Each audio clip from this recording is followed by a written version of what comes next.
우리에게 주신 하나님의 말씀은 출애굽기 20장 2절에서 7절입니다.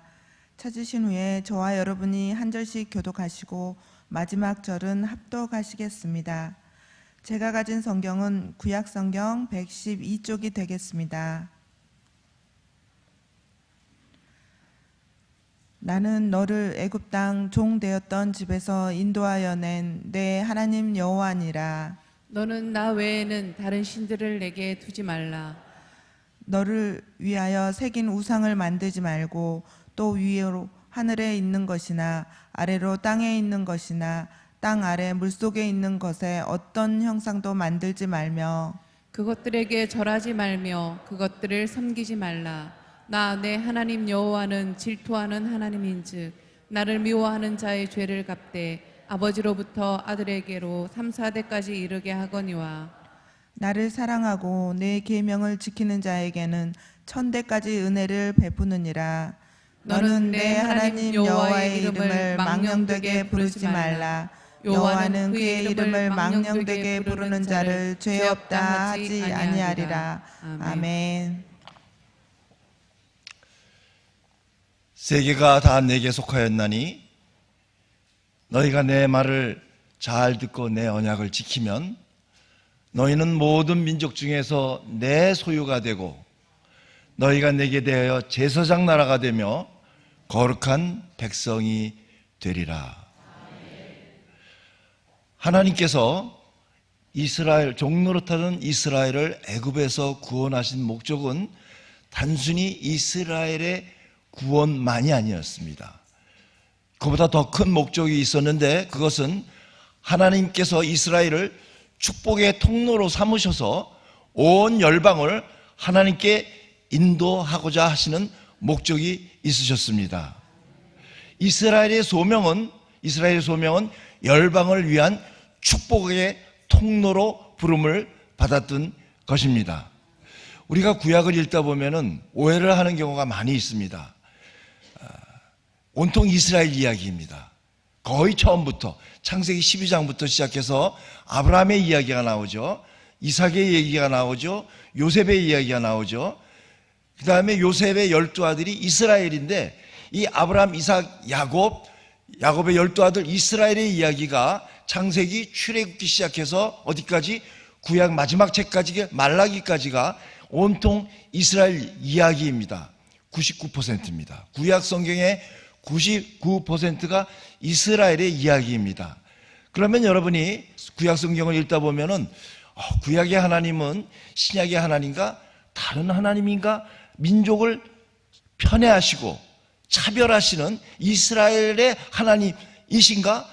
신약에서는 예수님은 하나님께서는 온 세상을 사랑하셔서 독생자를 주셔서 누구든지 이를 믿는 자마다 멸망치 않고 영생을 얻는다. 누구든지라고 그랬는데 구약에 보면 누구든지가 아니라 이스라엘에 대한 이야기, 이스라엘의 하나님으로 나타납니다. 그런데 제가 얼마 전에 설교를 통해서 여러분과 함께 나눴는데 하나님께서는 결코 이스라엘만의 하나님이 아니십니다. 하나님은 이스라엘의 하나님일 뿐만이 아니라 온 세계를 창조하신 온 우주의 하나님이십니다. 아브라함만 부르신 하나님이 아니라 아담을 창조하신 온 인류를 창조하신 하나님입니다. 비록 인간이 하나님을 반역하고 하나님으로 멀어지고 점점 하나님으로부터 죄악으로 멀어졌지만 하나님께서는 결코 이 하나님께서 창조하신 이 세상을, 이 온 민족을, 땅의 모든 족속을 포기하지 않으셨습니다. 그래서 하나님께서는 온 열방을 구원하기 위한 목적으로 이 아브라함을 부르시고 축복의 통로로 부르신 것입니다. 이삭을, 야곱을, 이스라엘을. 그래서 궁극적으로는 예수 그리스도를 통하여서 저와 여러분이 하나님께 나아가도록 인도하신 것입니다. 결코 하나님께서는 아브라함만 복주기 위한 것이 아니라 아브라함을 통하여서 온 열방을 복주기 위해서 하나님께서는 아브라함을 부르셨던 것입니다. 우리가 지난번에도 봤지만은 창세기 12장 1절부터 3절까지를 보게 되면은 하나님께서 아브라함을 부르신 것은 축복의 통로로 부르셨다는 것을 알 수가 있습니다. 하나님께서 여호와께서 아브라함에게 이르시되 너는 너의 고향과 친척과 아버지의 집을 떠나 내가 내게 보여줄 땅으로 가라 말씀하십니다. 그리고 2절에서 하나님께서는 복을 약속하십니다. 내가 너로 큰 민족을 이루고 내게 복을 주어 내 이름을 창대하게 하리니 너는 복이 될지라. 아브라함이 복을 받았습니다. 그런데 중요한 것은 그 다음에 나오는 3절의 하반절입니다. 하나님은 단순히 아브라함만 복을 주신 것이 아니라 너를 축복하는 자에게는 내가 복을 내리고 너를 저주하는 자에게는 내가 저주하리니 땅의 모든 족속이, 누가? 땅의 모든 족속이 너로 말미암아 복을 얻을 것이라 하셨습니다. 하나님께서는 아브라함에게 복을 주신 목적은 땅의 모든 족속에 복을 주기 위한 축복의 통로로 이렇게 삼으셨다는 것을 보여주고 있습니다. 뿐만이 아니라 창세기 26장을 보면 그의 아들 이삭에게도 동일한 말씀이 주어집니다. 내 자손을 하늘의 별과 같이, 이삭에게 주신 말씀입니다. 이것은 내 자손을 하늘의 별과 같이 번성하게 하며 이 모든 땅을 내 자손에게 주리니 내 자손으로 말미암아 천하 만민이 복을 받으리라. 이삭의 아들 야곱에게도 마찬가지입니다.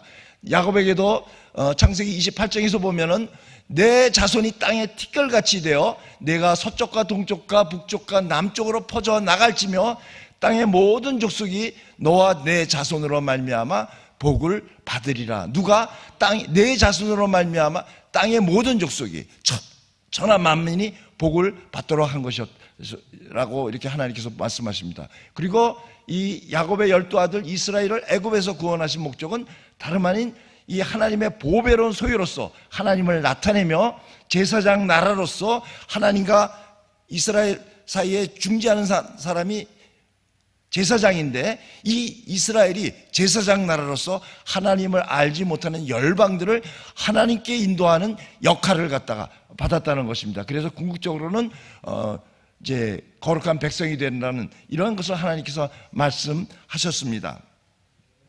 오늘은 구약 말씀을 보면은 이제 그래서 궁극적으로는 하나님께서는 온 열방을 구원하신다는 것이 하나님의 처음부터 가지고 있던 목적이었기 때문에, 여러분이 하나님은 이스라엘만의 하나님이 아니라 민족을 편애하시는 하나님이 아니라 온 열방을 구원하시기 위해서 이스라엘을 선택하신 하나님이라는 것을 우리가 오해하지 않아야 되겠습니다.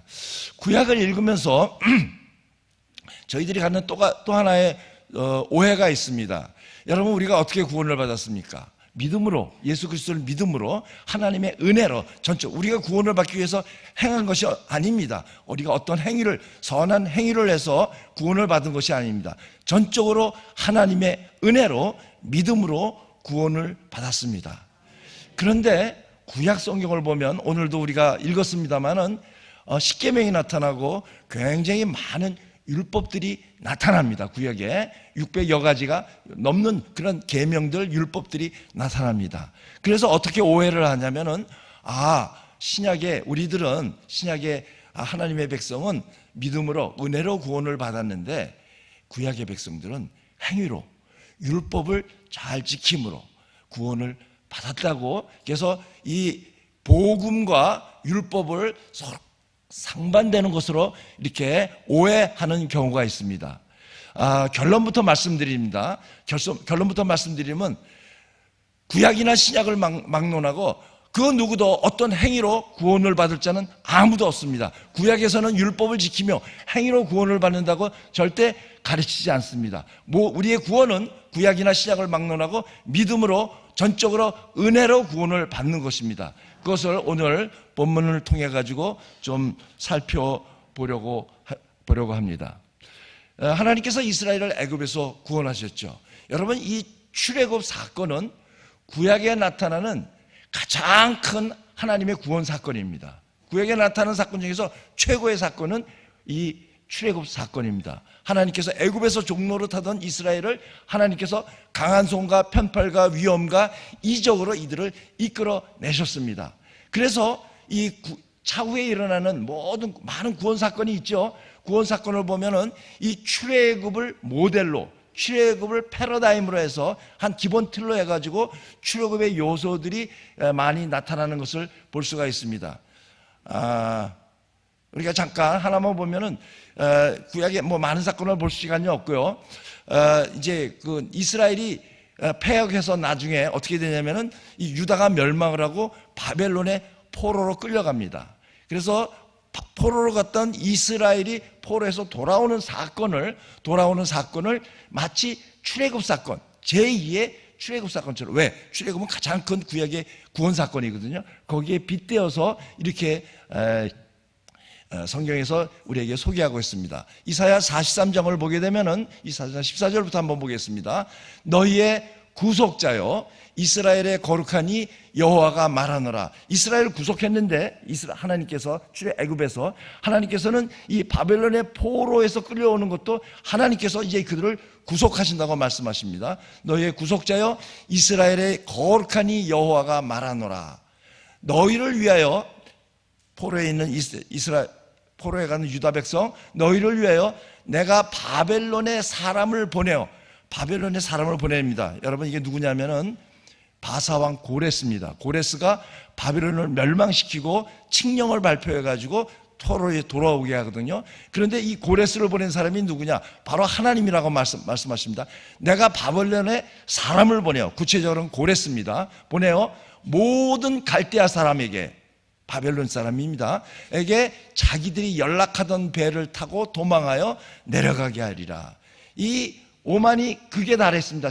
이 바벨론이. 그래갖고 흥청망청하면서 그 배에다가 그 띵까딩 노래하며 연락하던, 그 자랑하던 그 배를, 그것이 어떻게 됩니까? 도망하는 데 사용되게 된다는 겁니다. 자기들이 연락하던, 즐겁게 연애하던 그 배를 타고 도망하여 내려가게 하리라. 도망가게 한다는 겁니다. 그래서 어떻게 됩니까? 도망가고 결국은 이 바벨론 압제에서 벗어나서 이스라엘이 포로에서 돌아온다는 얘기죠. 그러면서 15절을 보게 되면 하나님이 어떤 분이신지 네 가지로, 하나님의 정체성, 하나님이 어떤 분이시는 것을 네 가지로 말합니다. 나 여호와, 이 말씀하시는 분이 여호와라고 합니다. 여호와가 누구십니까? 아브라함을 부르시고 이삭을 부르고 야곱을 부르시고 이스라엘을 구원하신 그분이 바로 여호와입니다. 나 여호와. 그 다음에 둘째는 너희의 거룩하니, 두 번째는 하나님의 거룩하니. 이 출애굽기 레위기에서 많이 나오는 하나님의 그 이름입니다. 너희의 거룩하니요 이스라엘의 창조자여 너희의 왕이니라. 너희를 통치하는 왕이라고 하나님이 어떤 분이신지를 말씀하신 다음에 16절에서 이제 말씀하십니다. 나 여호와가 이같이 말하노라. 바다 가운데의 길을, 큰 물 가운데에 지름길을 내고. 여러분, 이게 무슨 사건인지 아세요? 출애굽 사건, 홍해 사건을 지금 여호와께서 지금 언급하고 있습니다. 내가 과거에 어떻게 했어? 내가 그 바다 가운데 길을 내갖고 너희들 홍해 가운데 인도했지, 큰 물 가운데 지름길을 내서 너희들을 통과하게 하지 않았느냐? 그래서 하나님께서는 홍해 사건, 출애굽 사건을 이렇게 언급하십니다. 그리고 17절에서 그래서 무슨 일이 벌어졌습니까? 이 이스라엘을 쫓아오던 그 애굽의 병거들이, 그 위엄을 자랑하던 애굽의 병거들이 다 멸망했습니다. 병거의 말과 군대의 용사를 이끌어내어, 여기서 중요한 건 뭐냐? 이게 바로가 이스라엘이 애굽에서 이제 탈출하고 나니까 마음이 변했죠. 이 많은 노예, 아이고 어떡하지? 안 됐어. 그래서 이들을 갖다가 못 먹는 감 찔러서 남들도 못 먹게 해야지. 그래가지고 어떻게 합니까? 그들을 진멸시키려고 이 애굽의 최고 군대를 갖다가 보냈습니다. 그런데 이 성경은 뭐라 그러냐? 그 병거와 용사들을 갖다가 보낸 분도 바로를 통해서 여호와께서 보내셨다고 합니다. 병거와 말과 군대의 용사를 이끌어내요. 이게 주어가 지금 계속 하나님이 말씀하시는 겁니다. 내가 이끌어냈다. 나 여호와가 말하노라 하면서 내가 병거와 말과 군대와 용사를 이끌어내서 뭘 하게 하려고? 이 병거들이, 군인들이 일시에 엎드러져 일어나지 못하고 소멸하기를 꺼져가는 등불 같게 하였느니라. 이것이 홍해 사건이죠. 출애굽 사건의 클라이맥스죠. 예. 그러면서 18절에서 너희는 이전 일을 기억하지 말며 옛날 일을 생각하지 말라. 이게 무슨 말씀이냐면요, 애굽의 이 출애굽 사건은 애굽에서 가장 위대한 구원 사건이었어요. 그래서 사람들이 어떻게 하냐면은 하나님께서 우리를 애굽에서 인도해 내셨는데 우리가 왜 이렇게 됐을까? 우리가 왜 포로로 갔을까? 하면서 옛날 일만 생각하는데 하나님께서 그러면서 이들이 지금 행하시는 여호와 하나님에 대해서 이렇게 인식하지 못하고 과거의 하나님의 구원만을 얘기하기 때문에 너희는 과거에 내가 이뤘던 그 위대한 출애굽 사건 거기에 매여 있지 말라는 얘기입니다. 너희는 이전 일을 기억하지 말며 옛날 일을 생각하지 말라. 그러면서 하나님께서는 이제 놀라운 일을 행하실 것을 말씀하십니다. 보라, 내가 새 일을 행하리니 이제 바벨론에서 돌아오는 그런 놀라운 일, 이제 나타날 것이라. 이제 바로 이제 되어질 것이라는 겁니다. 너희가 그것을 알지 못하겠느냐? 똑똑히 알아라. 이제 분명히 알라고 하시는 말씀입니다. 반드시 내가 광야의 길을 사막의 강을 내리니 애굽에서 나와서 광야 길을 갔기에 하나님께서 길을 내시고 그 물이 없는 사막에서 반석을 쳐서 물을 주셨습니다. 그런데 바벨론에서 돌아오는 것을 갖다가 이러한 출애굽 사건에 빗대어서 말씀하시는 겁니다. 그래서 내가 광야의 길을 사막의 강을 내리니 장차 들짐승 곧 승냥이와 타조도 나를 존경할 것은 내가 광야의 물을 사막의 강을 내어 내 백성 내가 택한 자들에게 마시게 할 것임이니라 하면서 이 바벨론에서 돌아오는 것을 제2의 출애굽 사건으로 말씀하십니다. 그러면서 주님께서는 이제 이 백성은 내가 나를 위하여 지었나니 나를 찬송하게 함이라라고 말씀을 하고 계십니다. 이와 같이 출애굽 사건은 구약에 나타나는 가장 위대한 구원 사건입니다. 그런데 놀라운 것은 뭐냐? 이 가장 위대한 구원 사건을 누가 행하셨습니까? 하나님이 행하셨다는 겁니다. 하나님 홀로 이것을 행하셨다고 하나님께서는 말씀하십니다. 출애굽 사건은 단순히 해방, 애굽에서 종들에서 구원하는 것에 그보다 더 중요한 점이 뭐냐면은 출애굽 사건의 중요한 의미는 주인이 바뀐 사건입니다. 무슨 말씀이라고요? 주인이 바뀌었다는 겁니다. 이스라엘이 애굽에서 무엇을 하고 있었습니까? 바로의 종이 되었었습니다. 바로의 종이 돼서 바로를 섬겼습니다. 그래서 그 애굽의 국고성 그 비동과 람세성을 짓고 노예가 돼갖고 바로를 섬기셨습니다. 그런데 그들을 갖다가 하나님께서 구원하셔서 이제 더 이상 바로의 종이 아니라 여호와를 섬기는 여호와의 종으로 부르셨습니다. 여호와의 종으로. 그래서 이들이 애굽에서 나온 다음에 출애굽기 어떻게 마칩니까? 출애굽 1장에서는 바로를 섬기는 종, 그 바로의 집을 짓던 이스라엘이 자원해서 강제로 짓던 이스라엘이 이제는 자원해서 여호와가 거하시는 성막, 여호와의 집을 갖다가 건축하고 여호와의 영광이 가득 찬 거로. 그래서 바로의 종에서 여호와의 종으로 이 신분이 바뀌는 사건입니다. 이것을 갖다가 신약 성경도 말합니다. 우리가 예수 그리스도로 말미암아 죄와 사망에서 구원을 받은 것을 우리의 신분이 바뀐 거예요. 더 이상 사탄의 권세에서 놓여 있지 않고 이제는 하나님의 백성이 된 주인이 바뀐 사건으로 이야기하고 있습니다. 골로새서 1장 13절을 보면 하나님께서 우리를 흑암의 권세에서 건져내서 마치 애굽에서 종로로 타던 이스라엘을 건져낸 것처럼 그 다음에 하나님께서 그의 사랑의 아들의 나라로 옮기셨습니다. 그래서 우리가 이제는 더 이상 사탄의 권세가 아니라 하나님 나라의 백성, 하나님의 나라의 시민권을 가진 자가 됐습니다. 여러분, 주인이 바뀌었으면 과거에는 바로에게 순종했다 그러면 이제 누구에게 순종해야 됩니까? 바뀐 주인에게. 이제 주인을 바뀌었기 때문에 하나님을 여호와를 섬겨야 되는 것이 이스라엘의 그러한 책임이 되겠습니다.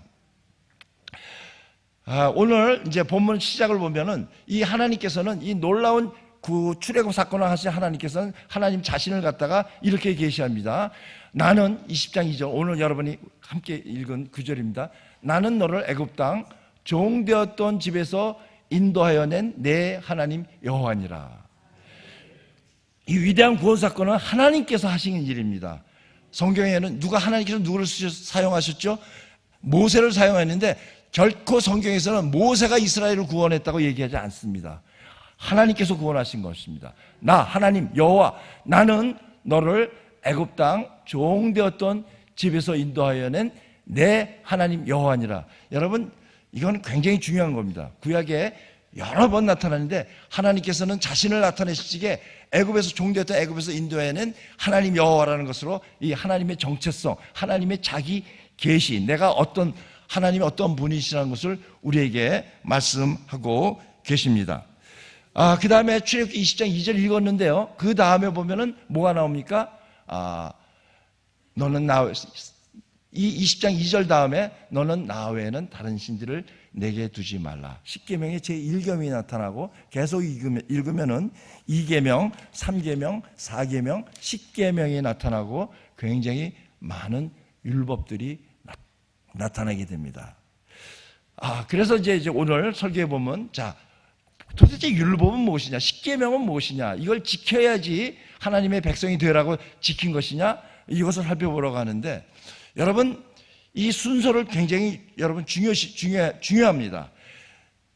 10계명이 나타나기 전에 뭐가 나왔죠? 나는 너를 애굽 땅 종되었던 집에서 인도하여 낸 너희 하나님 여호와니라. 뭡니까? 하나님께서 이미 이스라엘을 구원하셨습니다. 그리고 주어지는 것이 10계명. 너는 나 외에 다른 신을 내게 두지 말라. 다른 우상을 만들지 말라. 내 이름을 망령되이 일컫지 말라. 등등등등 해갖고 10계명이 나오고 또 많은 율법들이 나타납니다. 순서가 중요합니다. 너희들 이 율법을 10계명을 지켜. 율법을 지켜. 그러면 내가 너희를 구원할 거야. 내가 네 하나님이 될 거야. 라고 성경은 말하지 않습니다. 이미 하나님이 구원하셨습니다. 나는 너를 애굽 땅 종되었던 집에서 인도해낸 너의 하나님 여호와다. 끝. 구원하셨어요.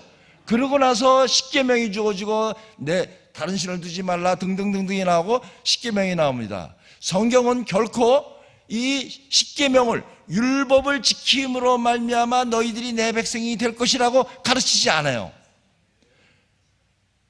율법은 뭐냐? 10계명은 뭐냐? 이미 하나님이 이스라엘을 구원하셨어요. 이 구원받은 이스라엘이 마땅히 취해야 할 반응입니다.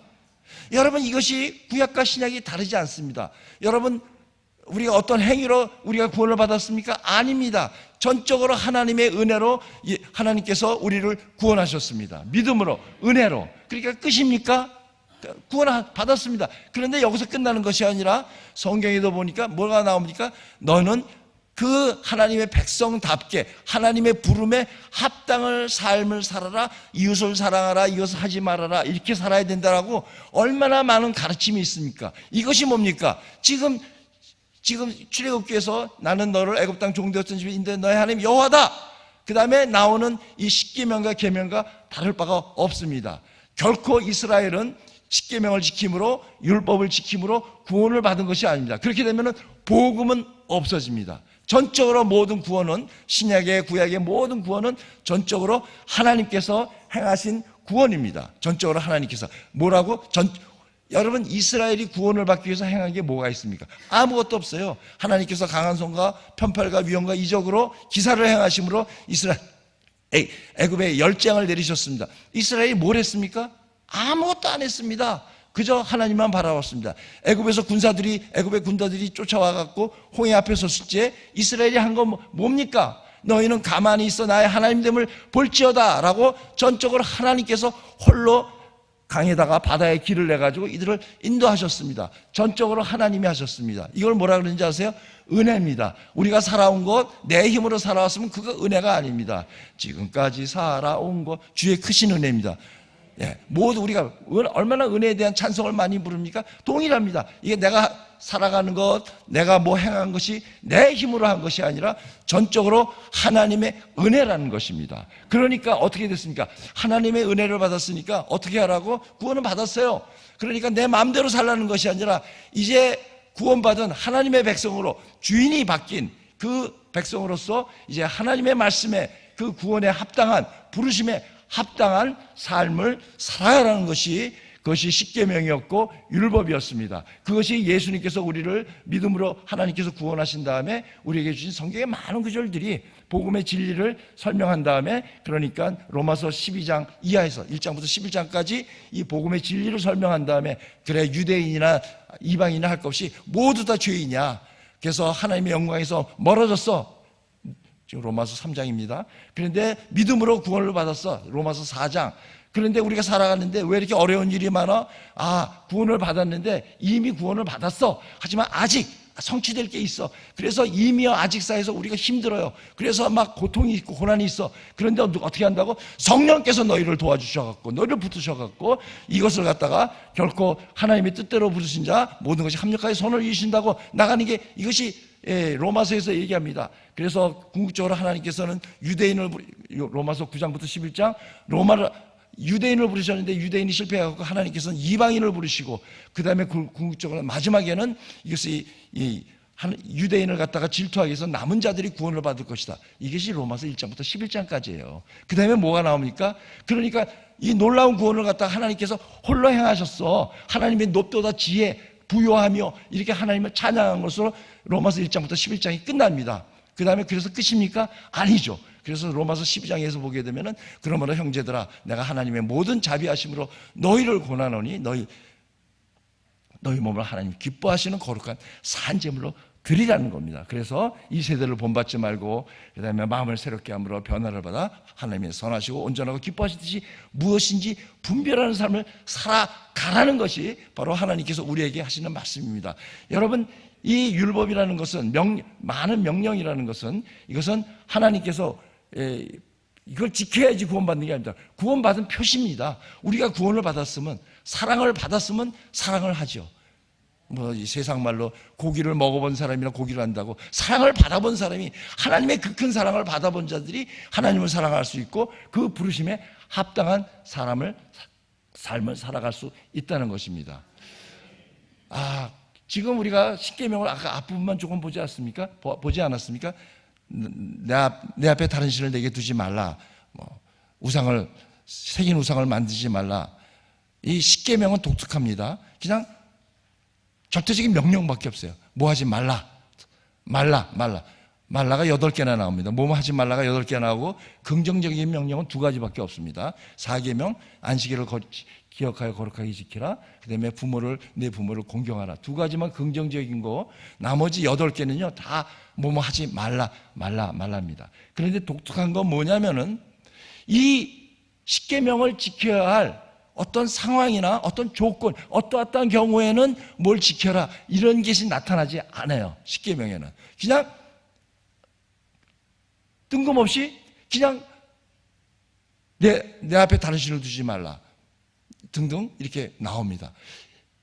이건 긴 이야기를 짧게 해야 되겠는데, 이건 뭐냐면요, 이 십계명은 어떠한 특정한 맥락에서, 특정한 사회에서 지켜야 하는 규례가 아니라 만고불변, 하나님의 백성이라면은 시대와 문화를 초월해서 지켜야만 하는 삶의 원칙이라는 것을 얘기하는 거예요. 어떠한 경우에는 너 이걸 하나님을 경외해야 돼, 어떠한 경우에는 부모를 공경해, 이게 아니라 그냥 절대적인 명령밖에 없어요.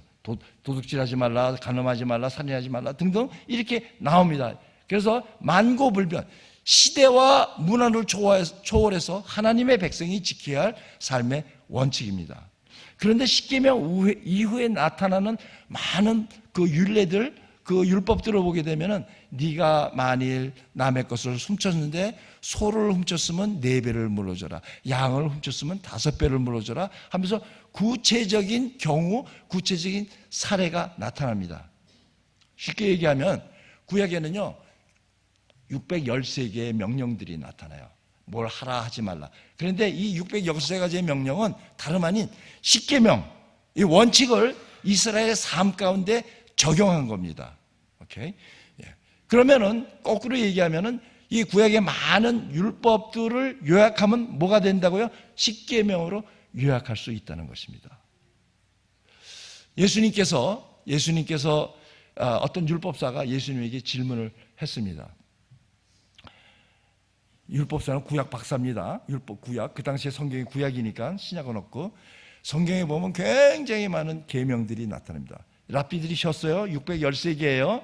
그러니까 이 랍비들 사이에서도요, 그러면 많으면, 우리 형제들이 많으면 내가 잘났어, 누가 잘났어, 이런 것처럼 이 계명 중에서 제일 큰 게 무슨 계명이고 작은 계명은 뭘까, 이런 논쟁이 그 율법사들이 많이 있었습니다. 쉽게 예를 들어보면 사계명이 뭐죠? 안식일을 거룩히 지켜서 아무 일도 하지 말라는 건데, 이 제사장들은요 일을 일주일 내내 했어요. 그래서 성소에 들어가서 떡상도 안식일에 떡을 갖다가 꺼내와야 되고, 묵은 떡을, 그 새떡을 올려놔야 되고, 등잔에 그 기름이 떨어지지 않도록 하는데 안식일에도 일을 했어요. 그럼 충돌되지 않습니까? 안식일에 일하지 말라 그랬는데 제사장들은 안식일에도 일을 해야 돼요. 그러면은 어떡하지? 그래갖고 뭐 어떤 법이 더 크냐? 성전법이 더 커. 안식일법. 랍비들이 하는 얘기예요. 그래가지고 제사장들은 성전을 섬기니까 그 일은 해도 돼. 이런 식으로 해서 랍비들마다 무엇은 율법이 제일 크냐 작으냐 이런 것을 했습니다. 그러니까 예수님에게 한 수 배우려고 한 것이 아니라 예수님을 시험하려고, 어떤 법이 제일 큽니까? 너 골탕 먹어봐. 이런 심보로 질문한 겁니다. 그랬더니 예수님이 뭐라 그러셨습니까? 예수님께서는 내 마음을 다하고 목숨을 다하고 뜻을 다하여 주 너의 하나님을 사랑하라 하셨으니 이것이 크고 첫째 되는 계명이요. 마음을 다하고 목숨을 다하고 뜻을 다하여 주 너의 하나님을 사랑하라. 이것이 신명기 6장 5절에 나오는 쉐마 말씀이죠. 이것이 크고 첫째 되는 계명이라고 말씀하셨습니다. 그러니까 이 율법사는요 제일 큰 계명 하나만 물어봤는데 예수님께서는 물어보지도 않은 것도 대답합니다. 또 대답을 말씀하십니다. 크고 첫째 되는 계명, 하나님을 사랑하는 것. 그 다음에 둘째도 그와 같으니, 묻지도 않은 거예요. 내 이웃을 내 자신같이 사랑하라 하셨으니, 자, 레위기 19장 18절의 말씀을 인용하시면서 내 이웃을 내 몸과 같이 사랑하셨으니, 이것이 둘째라 그러면서 이 두 계명이, 하나님 사랑과 이웃 사랑, 이 두 계명이 온 율법과 선지자의 강령이니라 라고 말씀하셨습니다.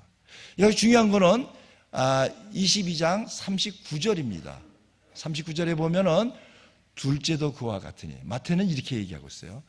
이건 뭐냐? 첫째 계명이 가장 중요하고 하나님 사랑, 둘째 계명 이웃 사랑이 두 번째야. 그러니까 제일 중요한 게 하나님 사랑. 이게 아니에요. 그 말이 아니라는 거예요. 먼저 얘기는 했지만은 이 두 개가 서로 의존한다는 겁니다. 둘째도 그와 같으니, 첫째 그거 하나님 사랑, 둘째도 마찬가지야. 내 이웃을 내 자신같이 사랑하라. 무슨 말씀이냐면은 하나님을 사랑하면서 이웃을 사랑하지 않을 수 없다는 것입니다. 하나님을 사랑하지 않아. 이웃을 사랑한다는 건 하나님을 사랑해서 나온다는 것입니다. 그것을 갖다가.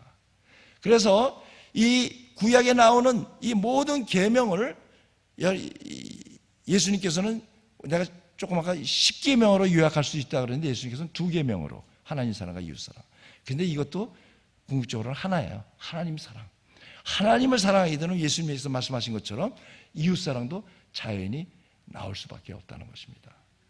새벽 시간 너무 짧아가지고 말씀을 마쳐야 되는데 제가 예수님의 비유 하나만 말씀드리고 마치도록 하겠습니다. 우리가 잘 아는 1만 달란트 비유입니다. 어떤 사람이 왕에게 1만 달란트를 빚을 졌습니다. 그러니까 왕이, 자, 너 나한테 1만 달란트 빚진 것을 갚아라. 그러니까 이 사람이 1만 달란트 뭐 갚으려니까 못 받으니까 자기가 몸이 팔려나가야 되고 자기 아내와 처자들이 다 종으로 팔려나가야지 될 판입니다. 빚을 못 갚아서. 그랬더니 이 사람이 왕에게 간구합니다. 무릎을 꿇고 간구하죠. 저에게 시간을 주시면은 이걸 내가 이것을 갚도록 하겠습니다 하고 정말 손이 발이 되게 빌었습니다. 그런데 여러분, 이 1만 달란트라는 것은 엄청난 돈이에요. 엄청난 돈은. 그래서 이것은 평생을 일해도 갚지 못할 그러한 많은 돈인데, 이 사람이 왕이 시간을 준다고 해서 이 갚을 그런 빚이 아닙니다. 그런데 너무 간곡하게 애원하니까 왕이 긍휼한 마음이 생겨갖고 그래 알았어 그러면서 시간을 준 것이 아니라 아주 탕감을 해줬어요. 이게 웬 떡이야? 놀랬습니다. 이야 1만 달란트 내가 평생의 일을 해도 못 갚을 그런 큰 빚을 왕이 이것을 탕감해 줬습니다. 너무 기분이 좋아서 나오다가 뭐 여러분 다 아는 거 빨리 해야 되겠네요. 그러다가 누굴 만났죠? 100데나리온 빚진 자를. 100데나리온은 1만 달란트에 60만 분의 1이에요. 생상을 초월한 100데나리온의 빚을 졌는데 그 사람을 만나자마자 너 잘 만났어. 내가 너 나한테 빚진 거 갚어. 라고 멱살을 잡았습니다. 멱살을 잡은 건 제가 좀 붙인 거고. 그랬더니 이 사람이 내가 열심히 일해가지고 내가 갚겠다. 한 석 달, 넉 달 일하면 벌 수 있는 돈이 100데나리온입니다. 1만 달란트하고 비교가 안 되는 돈입니다. 그런데 이 사람이 매정하게 안 돼. 너 빚을 못 갚았으니까 너 그러면 네 몸으로 떼워. 감옥에 가뒀습니다. 이것을 본 사람이 왕에 가서 자초지장을 얘기했더니 왕이 이 사람을 불렀습니다. 그러면서 네가 내게 간구하기에 내가 네 빚을 갖다가 긍휼한 마음이 생겨서 불쌍히 여겨서 내가 너에게 탕감해 줬는데 너도 그렇게 해야 되지. 너도 네 동료에게 그렇게 해야 되지 않겠느냐 하면서 네가 빚 값을 갚기까지 감옥에서 나오지 못하리라 하고 넣습니다. 여러분 이 이야기는 바로 저와 여러분의 이야기입니다. 우리가 하나님께 갚지 못할 평생 어떠한 행위로도 갚을 수 없는 그러한 큰 빚을 졌습니다.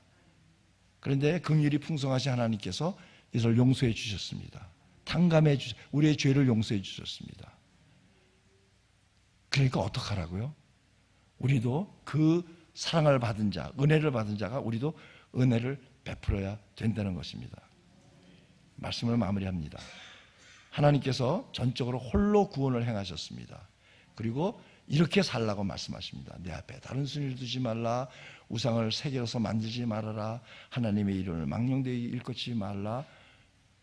부모를 공경하라. 살인하지 말라 등등. 주님께서 우리를 죄와 사망에서 구원하셨습니다. 흑암의 나라에서 하나님의 나라의 백성으로 삼으셨습니다. 이제 어떻게 부름에 합당한 삶을, 하나님의 은혜를 받은 저희들이 하나님의 은혜를 합당한 삶을 살아가라고 이렇게 말씀하십니다. 네. 이제 기도하시겠습니다. 몇 가지 기도 제목. 이번 주 목요일 날 마마클럽 관악구 마마클럽 기도회가 우리 교회에서 개최됩니다. 그래서 이 모임을 위해서 마리아처럼 섬기고 마르다처럼 섬기고 마리아처럼 기도하는 이 모임을 위해서 여러분 우리 교회에 있을 모임을 위해서 기도해 주시고, 누누이 광고했지만 다음 주 새봄 새학기 새벽 기도회를 위해서, 다음 세대들을 위해서 정말 우리가 기도해야 되겠습니다. 그다음에 이 기도회를 인도하시는 우리 사역자님들을 위해서, 목사님들, 전사님들을 위해서 기도해 주시기 바랍니다. 그리고 오늘 말씀, 우리는 축복의 통로로 부름을 받았습니다. 그래서 우리를 어두운 데서 불러내어 그의 기이한 빛에 들어가 계신 자의 아름다운 덕을 선포하는 삶을, 그리고 우리가 억지로 행하는 것이 아니라 하나님의 은혜를 받은 저희들이 우리의 삶 속에서 우리의 부르심에 은혜에 합당한 삶을 살아가는 저희들 되도록 기도하시기 바랍니다. 그리고 여러분 가지고 오신 기도 제목 나누면서 여러분 함께 기도하겠습니다. 주여, 3창 3번 하고 기도하겠습니다. 주여, 주여, 주여.